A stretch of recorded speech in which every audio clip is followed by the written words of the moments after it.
I'm going to start this off by saying that this is by far the most terrifying thing that has ever happened to me. I was browsing Craigslist looking for a new TV and saw a 55-inch smart TV listed for $150. I contacted the seller, asked if it was still available, and told him that I was really interested. He said yes and asked if I would like to come by to take a look at it. I said yes, of course. That's when he asked if I could come check it out later that night. He sent me his address, and so I looked up where he was located. He was about a half hour away, which was a little longer than I felt like driving. But I said to hell with it, and went anyway. He said he worked late on Fridays and asked if I could be there at 9:30. I thought about it for a bit, but like I said, I just decided to go. I really wanted the TV, and my friend Mason was coming with me as well to help ensure my safety. Mason didn't come inside with me though. He stayed in the car. Even though that wouldn't be much help if something went sideways, it still made me feel better knowing that someone was just right outside and knew where I was. When I got there and knocked on the door, he answered almost immediately. "Hey man, how are you?" he asked me with a smile on his face. "I'm good. What about you?" He then shook my hand and asked if I'd like to come inside and look at the TV. "Well, of course I do," I said. "So you didn't bring anyone with you?" he asked. No. "Why?" I said. "Oh, nothing. No reason. I was just curious is all. I get worried sometimes about meeting up with people because I've had bad experiences in the past," he said. "Oh yeah, I get it." I let out a bit of a nervous laugh. I thought that was such a weird question to ask someone in this situation. Yeah, I lied to him because it felt necessary. It was dark outside anyway, and my car windows were tinted, so if he tried to look outside at my car or anything, he wouldn't have seen Mason. We made small talk for a few minutes, and all of a sudden I heard some weird yelling. It was kind of muffled, though very faint, but I could still hear it slightly. "What was that noise?" I asked. "Oh, that's nothing. It's probably just my two boys roughhousing in their bedroom." And he pointed down the hallway.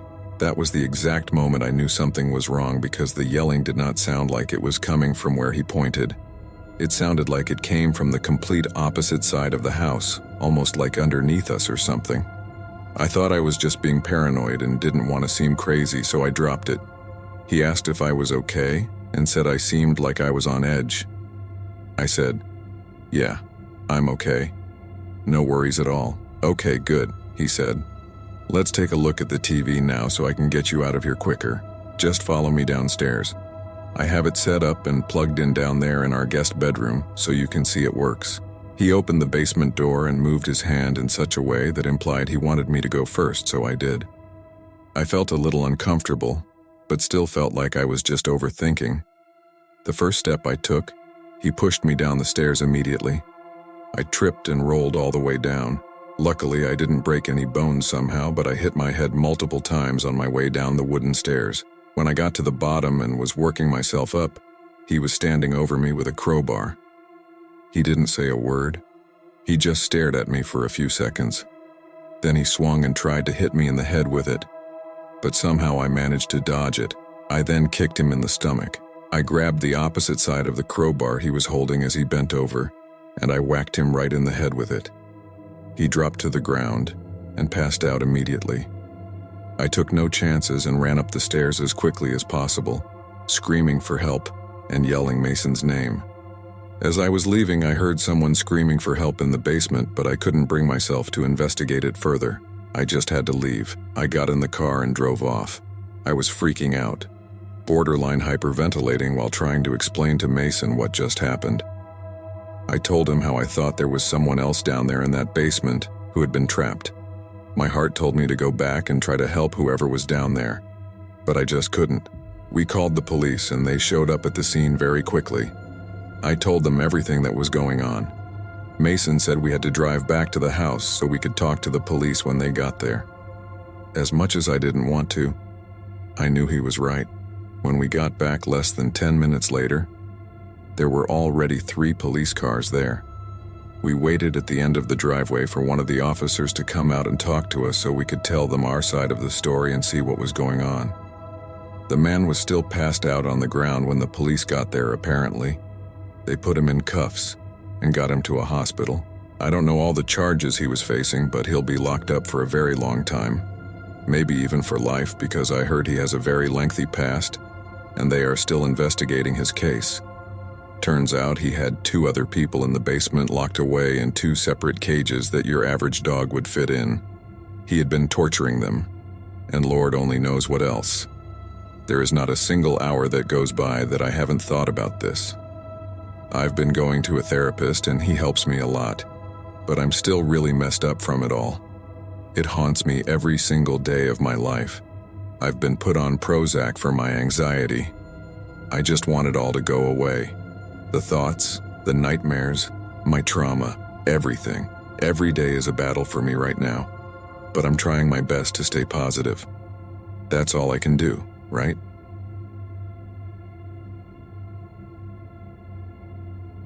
I know I'll be criticized for this, but I used to be a frequent user of Craigslist. In my defense, I always met in public places and made sure to talk on the phone and everything before going out and meeting them. For me, it was the easiest place to sell random items around the house or to buy things that would otherwise run my account into the negatives. For years, I had nothing happen at all. I'd met tons of random people and bought or sold more things than I can count. But after this, everything changed. I was searching around for a bicycle and came across a nice one for cheap. Maybe not that nice, but it just looked like a normal bike and was said to still work, which was fine for me. I emailed the person about my interest and they replied within the hour, saying it was still available for the listed price. We had a quick phone call discussing where and when to meet up, eventually deciding on a gas station that was halfway between both of us. The agreed-on time was 6:30. On the day of, I drove out and got to the gas station 15 minutes early. He said he would be driving a blue Chevy truck, so I stayed on the lookout. 30 minutes went by, and the man still hadn't shown. The sun was setting, and I really didn't want to do the deal in the dark, so I texted him asking if he was close. A minute later, I got a call. "Sorry, I'm on my way right now. Be there in a few minutes." Then he hung up abruptly without letting me say anything. He spoke in a rush, which made it hard to tell if I should be worried about the strange nature of the call or if he was just trying to get here quickly because he knew he was late. I sat in my car waiting another 15 minutes for him to finally show up. The truck he drove was really old and beat up, not exactly making me feel good about buying something from him. I got out and greeted him. He was an average height man wearing baggy clothes, looking around 20 to 30 years old, and, for lack of a better word, looked dirty. He had gross hair, and his clothes looked like they'd never been washed. He walked around to his truck bed and opened it, pulling out the bike. Surprisingly, it was in perfect condition. It didn't look like anything fancy, but it was definitely well taken care of, unlike everything else with this man. I did a quick walk around and rode it for a minute, and it was all good. But then I put everything together in my head and instantly lost my excitement. This bike was almost definitely stolen. After seeing the man in his truck, there was just no way this could be his bike. For the bike being at least 5 to 6 years old, there wasn't a single scratch or speck of dirt on it. Once the thought came into my head, I knew I wouldn't feel comfortable buying it unless I was sure it wasn't stolen. I tried to be discreet about it and asked, "So, how long have you had it?" "A few years," he responded. That gave me nothing. So I asked why he wanted to sell it. Pretty common question, I think, but his response threw me off. "What's it matter? It works, right?" He looked at me with an impatient and rude face. Ironic how he was the impatient one after making me wait for him to show up. I said I no longer wanted it, told him to have a nice night, and went to open my car door. The man was quick to force my door shut before I could fully open it. "Nah, you're buying it. I didn't come out here for nothing." I knew this was a bad situation, but I saw a few cars and people right by us at the gas station, so I wasn't too worried. I expressed my concerns about where he got the bike from, and that I wasn't going to buy what wasn't his. He hesitated, then shoved me against my car and yelled at me to give him money. He hit me again, and I was forced to pull out my wallet and give him all my cash. He jumped back in his truck and drove off, almost causing an accident on the way out of the gas station. I looked around at the 3 or 4 people who were just standing there watching. Not a single one of them helped me or even stayed to be a witness. Cops never found him, so I was out $100. Not to be that person, but I also kind of lost faith in humanity. No one cared to help me, but they all cared to watch me get beat up and robbed in public.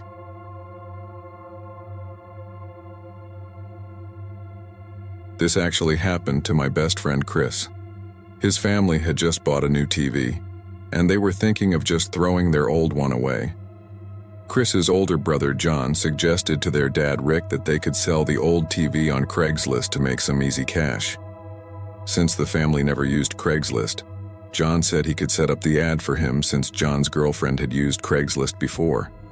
So John put up an image of the TV with the description, "Used 55-inch Samsung 4K TV for $200.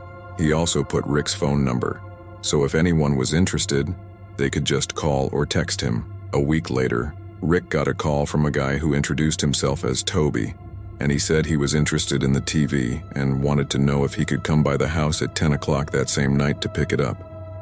Rick said sure, and he sent Toby his address. Later that night, while Rick, Chris, and John waited outside the house for Toby to come so they could help him load the TV into his car, Rick got a call from Toby. He said he wouldn't be able to make it to the house because he was almost out of gas, so he and Rick agreed to meet in the parking lot of a Circle K. After Rick got off the phone, he, Chris, and John loaded the TV in the back of Rick's pickup truck, and they took off to the Circle K where Toby said he was, which was 15 miles away from the house. When they got there, they pulled up in a parking space next to the gas pumps where Toby was filling up his car, a black Nissan Altima. A few minutes later, a tall, heavy-set, bald guy with a goatee walked over to Rick's truck and said he was Toby. He told Rick that since the TV was big, it would most likely not be able to fit in his car. So he suggested that they could just follow him back to his house, and Rick agreed with him. After a few minutes of driving on the main highway, they got onto a back road which looked sketchy because it was nothing but trees on either side of the road and it was filled with potholes. Toby texted Rick and said his house was at the end of the road. When they got to the end, the place that was supposedly Toby's house didn't even look like a house at all. It looked more like a tall, abandoned building. When they got out of the truck, Toby told them to untie the TV from the back so they could start unloading it. After they untied the TV, they turned around and saw 3 large men emerge from the back of the car, and they all pulled out guns, including Toby. They threatened to kill them if they didn't give them all they had on them. Rick, Chris, and John didn't hesitate, so they all gave the guys their wallets and phones, and they obviously took the TV too. After taking everything they had, the guys got back in the car and drove away. When Rick, Chris, and John got home, Chris and John told their mom everything that went down, and Rick called the cops and told them the whole story, even giving them the license plate number from the car since he memorized it. To this day, Chris's family has never heard of any arrests being made. That was the one and only time the family ever used Craigslist.